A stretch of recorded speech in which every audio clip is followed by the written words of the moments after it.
Ini merupakan kejahatan luar biasa. Kasus ini jangan dianggap remeh. Saya ketemu dengan Jimli, Profesor Jimli, kemudian di sana ada Pak Mahfud MD dan beberapa perwira tinggi Polri.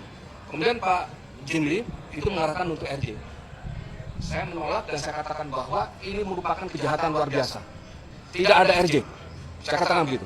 Karena dengan lolosnya Pak Jokowi memimpin negara, rakyat Indonesia berjumlah 280 juta. Dipimpin dengan seorang presiden yang sangat amat diduga menggunakan ijazah palsu. Dan kemudian banyak persoalan-persoalan negara termasuk hutang negara, korupsi dan sebagainya. Ya, kekayaan negara kita yang diambil oleh negara-negara asing, mendiamkan itu, masuknya. Yang benar setelah itu yang adalah Pak Prabowo mendesak Ibu Mega untuk mengusung Pak Jokowi. Itu Pak Prabowo yang mendesak dan akhirnya meyakinkan Ibu Mega untuk dukung. Pada awalnya Pak Ibu Mega tidak mau dukung Pak Jokowi. Tidak mau dukung Jokowi. Tetap mau dukung Fauzi Bowo. Ini sejarah loh Pak, ini benar, ini kebenaran. Maka kalau ada yang mau rekam silahkan ya. Dan ternyata penyandang dana utama itu saya.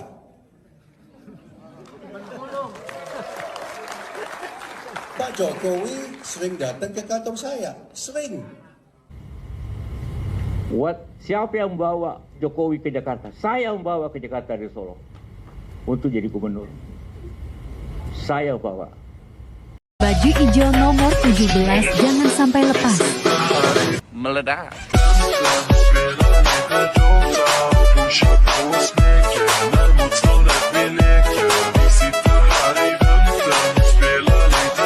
Joko Widodo telah memanfaatkan tangan Presiden Prabowo untuk mengendorse calon-calon tertentu bagi pelanggengan kekuasaannya.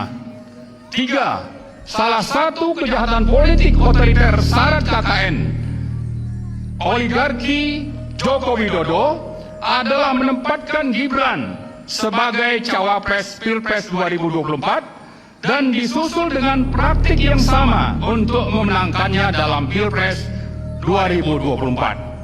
Padahal di samping inkonstitusional, pencawapresan Gibran telah tidak memenuhi syarat etika, moral, dan ijazah pendidikan. Gibran telah melakukan perbuatan tercela terlihat dari aktivitas akun Kaskus Fufufafa, amoral, yang mestinya diproses hukum, bukan malah dilantik menjadi Wakil Presiden Republik Indonesia.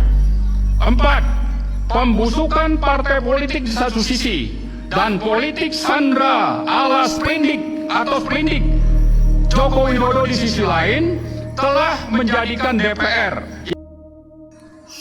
Gini Pak, kalau masalah ini tanya Bani 58 dan tanya Miftah. Monggo. Jadi waktu itu saya termasuk orang pertama yang menghendaki Mas Gibran untuk bisa menjadi cawapresnya Mas Prabowo. Cuman persoalannya waktu itu keluarga Pak Jokowi, baik Pak Jokowi maupun Bu Iriana dan keluarga besar Solo itu tidak mau kalau Mas Gibran jadi cawapresnya. Sehingga ketika ulang tahun di pondok, Mas Prabowo bilang sama saya, "So, kalau aku siapa?" Karena waktu itu yang di-endorse sama Pak Jokowi salah satunya adalah Mas Erick Thohir. Sementara analisanya Mas Erick itu agak lemah di Jawa Timur. Sementara kita membutuhkan kemenangan di Jawa Timur. Sehingga kalau dipaksakan khawatir di Jawa Timur kita kalah. Saya bilang sama Mas Prabowo, Mas Gibran, Mas, lah sama Gus. Tapi saya sudah minta 4 kali kepada Pak Jokowi menghadap supaya Mas Gibran dikasih, nggak dikasih. Ini menunjukkan bahwa nggak ada ambisi keluarga Jokowi dan Bu Iriana untuk menjadikan Mas Gibran sebagai cawapres. Kemudian beliau bilang, bisa nggak Gus minta menghadap Pak Jokowi supaya merelakan Mas Gibran untuk diajak menjadi pendamping Mas Prabowo. Oke Mas, saya akan usahakan. Sehingga waktu itu Pak Jokowi pulang kunjungan kerja dari Cina kalau nggak salah, saya menghadap di Istana Bogor. Mas, bla bla bla bla bla bla. Ketika kalau Gus namanya siapa? Kalau nggak Mas Erick, saya waktu itu bilang Mas Gibran. Pak Jokowi itu langsung beranjak dari tempat duduknya. Jangan Gus, itu spontan. Ini menunjukkan bahwa Pak Jokowi memang tidak ada ambisi untuk menjadikan Mas Gibran ini. Sehingga ada orang mengatakan, wah ini dinasti, Pak Jokowi harus mewariskan ke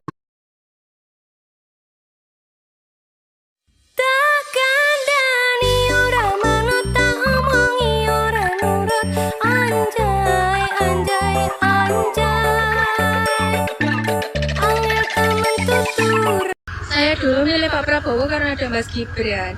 Tak kirain Pak Prabowo itu mau melanjutkan pembangunan yang sudah dilaksanakan oleh Bapak Joko Widodo. Nyatanya sekarang kayak gini, bikin program sendiri tapi nggak tahu lah entah berantah programnya Pak Prabowo itu kayak gimana. Yang seharusnya dilakukan itu adalah ya, satu, membangun negara kita supaya menjadi negara maju. Baru ada pajak-pajak yang dikeluarkan oleh para perusahaan-perusahaan dan pabrik-pabrik itu digunakan untuk program-program selanjutnya seperti MBG dan lain-lainnya gitu lah. Harusnya negaranya kayak dulu baru adakan program yang lainnya. Nah ini kok malah kayak gini, gimana toh Pak? Purel. Tulisan di pojok atas viralkan. Kalau ini kamu yang buat, oke, tak viralkan, nanti ya diviralkan ya. Purel pengen viral nih, pengen terkenal ya, dengan video penyesalan ketika memilih 02 ya. Dia memilih 02, di situ ada Mas Gibran. Saya paham kok kamu bikin narasi seperti ini cuman ingin viral ya, padahal sebetulnya kamu kayaknya masih pro tuh. Dan saya cuma berpesan ya, mudah-mudahan ke depan kamu tetap kuat lah, karena apa itu ya ini trik kamu sih Kak, mulai main politik kotor gitu. Ya wes gak apa-apa, tugasku cuma memviralkan ya. Lihat itu di atas viralkan, tak viralkan. Saat ini kan cuma narasimu pingin kamu viral gitu ya. Ya sebetulnya kamu tuh kayak abu-abu gitu antara penyesalan dan gengsi itu, gengsi ya, karena sudah salah memilih 02. Lalu kemarin berpikir ya, itu Mas Gibran anaknya Pak Jokowi. Ingat bisa dibedakan di situ. Pak Jokowi, Pak Gibran gitu. Karena Pak Jokowi udah ada pengalaman memimpin, sedangkan Mas Gibran belum ada pengalamannya masih minim. Pak Jokowi masih banyak didukung masyarakat. Nah ini harus bisa bedakan itu. Wes apapun ini narasimu dan otakmu saya melihatnya itu masih abu-abu ya antara masih pro dan kecewa gitu. Akhirnya membuat narasi seperti ini. Tugas saya cuman ingin memviralkan, seperti yang kalau benar itu caption yang kamu tuliskan viralkan ya tak viralkan. Narsis banget Duk. Aduh, narsis banget tuh. Kalau itu bener ya kamu yang bikin, tuliskan viralkan ya. Sekarang perubahannya drastis ya. Setelah terkenal gitu, jadi ya perubahannya narsis. Dulu nggak seperti itu. Nek pesan aku nih sebagai orang tua, yo digantilah, nggak usah nama Purel itulah. Entah Furel atau Purel, kayak istilah kata kayak gadis. Wes iki pesen emakmu atau kakakmu. Gak usah emosi, santai wae ya. Purel. Sungguh damai hati ini bila bersama.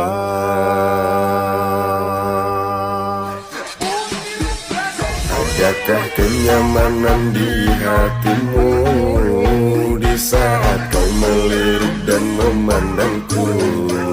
Adakah selang rasa? Negara yang paling nomor 1 di dunia sekarang, rakyatnya mengatakan dia bahagia, adalah bangsa Indonesia.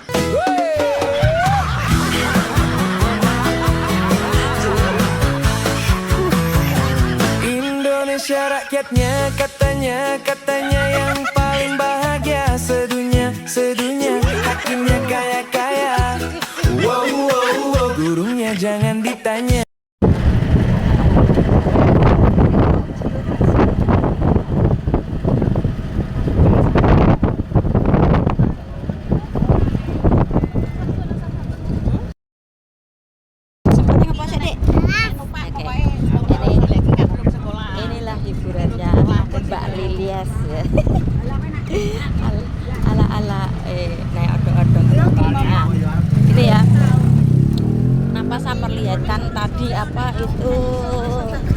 tanaman padi dikasih brojong, dikasih kelambu. Kalau di tempat saya bilang seperti itu ya.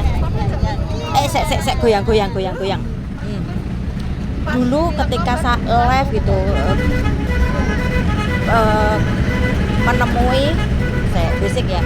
menemui petani dari Sumatera gitu. Saya kasih saran itu tanaman padi ketika padinya udah mulai ada bijinya ya dikasih kelambu aja. Dia bilang seperti ini, masa iya beberapa hektar harus dikasih kelambu gitu. Ya ngeyelnya di situ.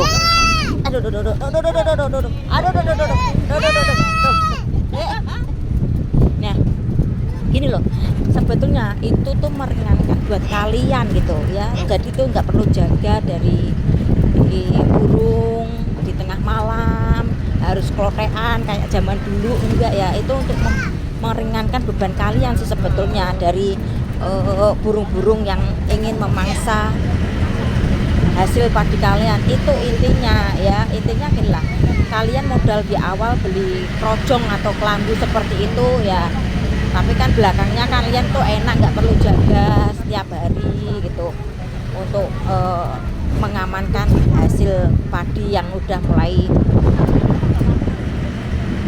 mulai gede-gede gitu ya. Ya itulah manfaatnya krojong ya, atau kelambu gitu ya. Ya ini mungkin bisa jadi trendsetter bagi petani-petani padi. Tamu datang, tolong jadi kecelakaan. Tangan aku ngamuk-ngamuk. Lah.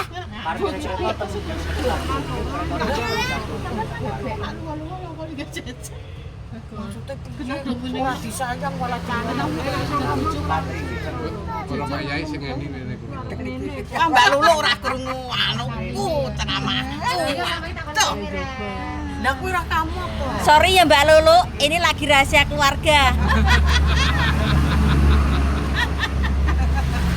Pokoknya nak jejer aku, goblok. Sing ngajari Pak Yai. Pripun mau Mbah? Pripun Mbah Min? Kene sing cah cilik diulang to Mbah Min. Cek cilik iki Mbah Min, diulang Mbah Min. Lho, mari to. Mari harus mari wi. Lho, Mbah Min Mbah Min ki mewakili pihak laki-laki kok. Lah wi, arep ana jiburi naji. Wi. Iya to yo. Ini kenapa pada ketawa ketiwi ya, pada curhat ketika orangnya sudah umur ya, ketika dimintain genduria gitu ya, kebanyakan pihak perempuan itu yang menolak gitu. Karena apa ya, kayak udah males gitu, beda sama laki-laki yang masih ngestrong gitu ya. Sini loh ya.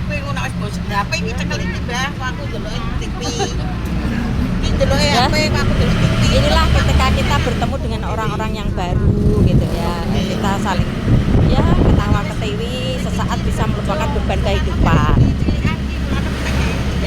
Oh ya Allah, Masya Allah cantiknya, Masya Allah, ya Allah cantiknya. Dari mana, makannya apa, ya Allah. Dulu bapaknya sunat di mana, ya Allah. Ya Allah.